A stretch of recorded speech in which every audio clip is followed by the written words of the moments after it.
Hello, my name is Monene Gedera. Welcome to the Anza Show, a very resourceful business show to you as an entrepreneur, to you as a career person, because of the conversation we have with successful entrepreneurs and business leaders. And today we are so honored to have a conversation with an entrepreneur who has dared abroad. She started a company in Senegal, and now she's back in the country to scale her business. Cynthia, welcome to the show. Thank you, Monene. We're so glad to have you, and we're looking forward to this amazing conversation. So before we start, there are a few titles that business leaders prefer.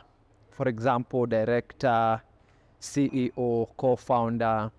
So which one do you prefer? And as you answer that, who is Cynthia above all these titles? Thank you.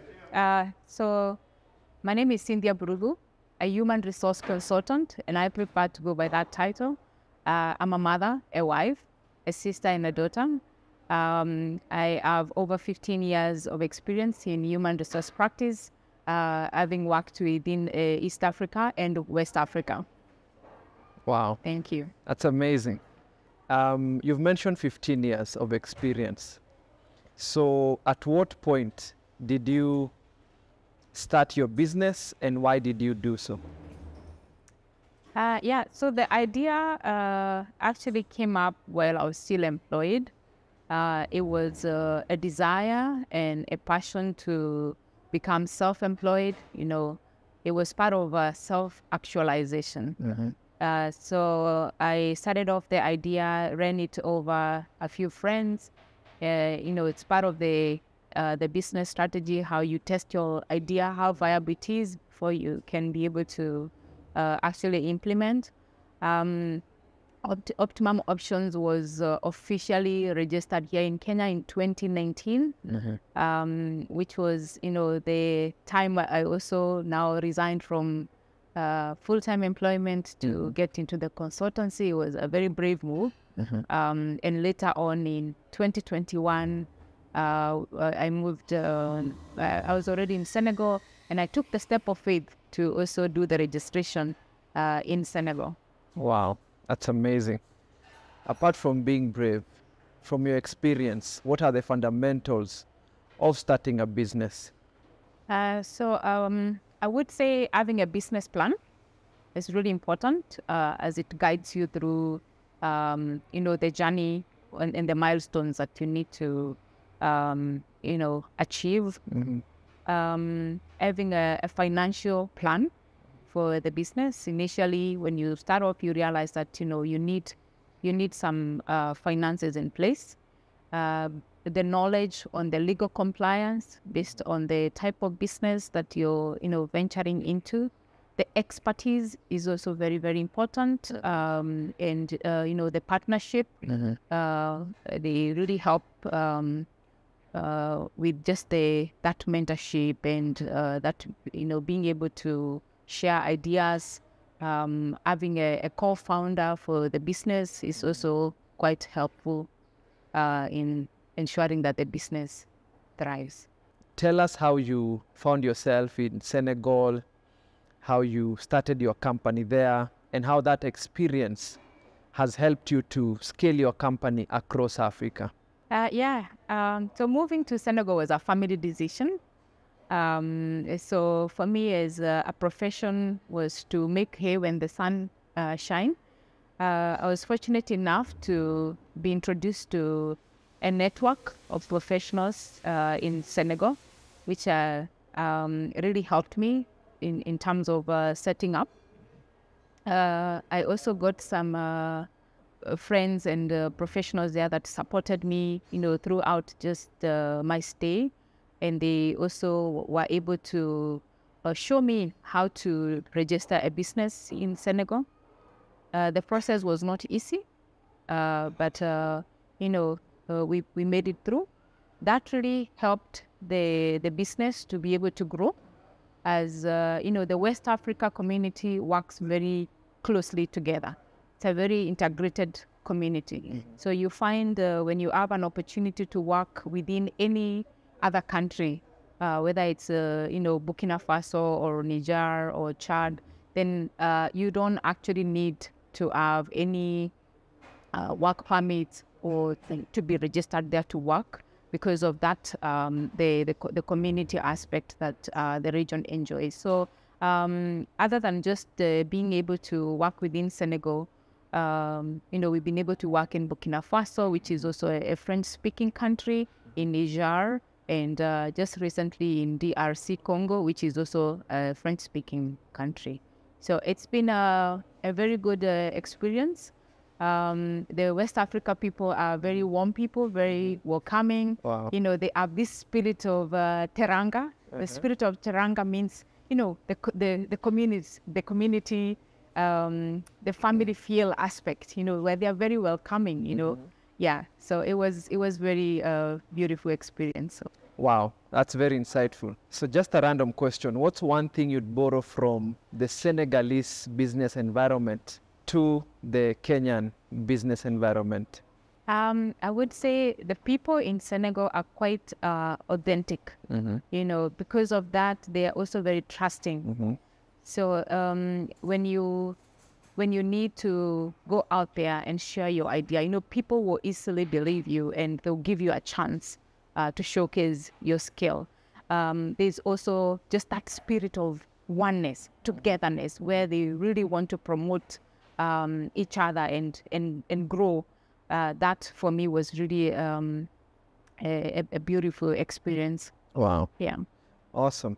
One thing I know is that for anyone to move to another country, start a company that thrives, they have to have a growth mindset. So from your experience, according to you, what really is a growth mindset? Yeah, a growth mindset is one that is open to learn. Every day we are always learning. I say it's the university of life. Yeah, there's a lot of learning to do. Having the attitude of, the time is now. Do it now. Do not procrastinate. When you have an idea, run with it. Test it with other people that are in a similar industry, and just be able to, do it quick. The moment you procrastinate on it, then you find it falls through the cracks. Having a great attitude, great attitude will take you to greater heights, as well as having a gratitude, a heart of just being appreciative and being grateful for where you are and what you're able to do. I would say it's a growth mindset to me. Perfect. You mentioned attitude, and they normally say that an attitude can either be your asset or your liability in life, in the marketplace, and in every other aspect of life. And one thing you do is boosting employee engagement. So what are some of the ways that entrepreneurs out here can boost their employee engagement? One of the ways is improved efficiencies. Employees want to stay in organizations where they feel respected, they feel valued. There's proper communication channels, and whenever there's any feedback or changes that are happening within the organization, it is well cascaded down to the employees. Where when it comes to the policies and just the company culture, it is a culture that is positive, that is inspiring, and people look forward to coming to work. The well-being of the employees is also very, very crucial. Just having that the commitment and consistency in how you're running your business affairs. What do you enjoy the most about your area of passion? Human resources is quite vast. However, for me, I really enjoy just the people aspect. Being able to execute and see what you're implementing, what you're executing is really, helpful to the organizations, and also the employees are performing. There are less, issues to deal with in an organization. Then there's a lot of self-satisfaction when I'm involved into the hiring process, and we attract the right talent. It's quite fulfilling once you're able to, actually hire someone and they stay on into the organization post the probationary period. As well as just the strategic involvement level, where you're able to come up with strategic plans for not only the HR department, but also the organization in general, being able to also be a business partner to the organization that we work with, and supporting them in implementing these HR activities for better efficiencies within their organization. And looking at company cultures, what are some of the common company cultures you have seen?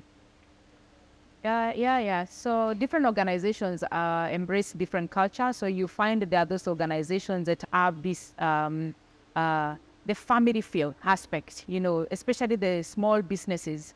They feel we're a family. They are those ones that are focused on innovation. And there are those businesses that are also focused on the customer experience. They are businesses that are driven by the purpose. What is our purpose? And that, that is really one of the focuses that they focus on. They are also these cultures, the learning culture, where the organization is very focused on ensuring that the people are continuously being trained, and there's that learning and development aspect. Wow. Yeah. And as an entrepreneur, do you have routines, and which are the routines you follow religiously? Yeah, I would say every day, comes after its own.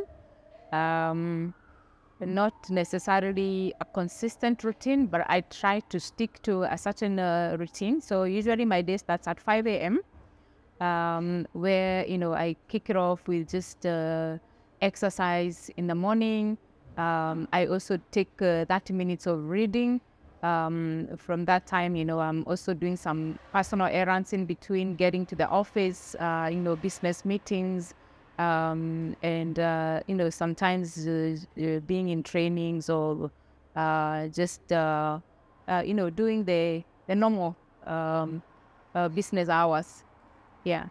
In the evenings, I love to just unwind with my family. And, every day, as I said, is very different. Awesome. That has been inspiring and informing. My name is Monene Gedera. Keep it Anza. My dream job was to work for an organization that works with children. And I was very fortunate actually to work with two organizations that works with children.